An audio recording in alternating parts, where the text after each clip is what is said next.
I am Zujajah, and I am DDS 1, first year. And I have a 1-year-old kid who is about to be 2 years. I used to stress out a lot, especially in my first semester. I was always nervous and trying to manage everything all together and trying to be on top of everything. But then I realized as time went by that there's only so much you can do.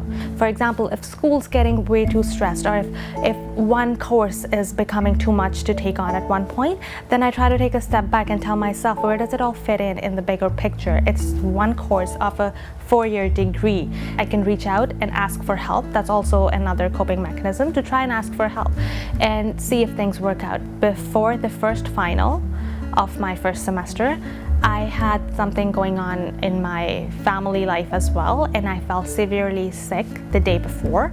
I knew I wouldn't be able to show up for the exam, and on top of that, I had my 1-year-old kid who needed somebody to watch him, and I couldn't be there for him as well.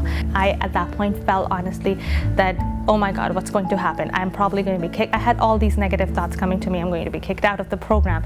I'm not going to be able to graduate. And I was basing that just on my inability to go take one final. I have to take care of my own physical and my mental health first. And that's when things started falling into place for me. And I reached out for support to my family, to my friends, and to profs at school. I used to keep everything bottled up inside, whatever I was dealing with, but then I felt that if I talk about it with somebody, more times than not, they have something valuable to add on to it, or to at least be a good listener and help you offload, and that just automatically feels better. I'd say it used to be school, but I try to think about it not as a stressor, but as something I enjoy. I've changed my perspective on it. Another stressor used to be taking care of my child. It still is to some extent, but now I try a lot to ask for help. What's the worst that can happen? Somebody's going to say, no, I can't help you. But most times they are willing to help. And commuting is a big stressor as well. But then again, there are different perspectives of looking at it. So what I do when I commute is I try to think of it as my me time, listen to music, or catch up on a lecture.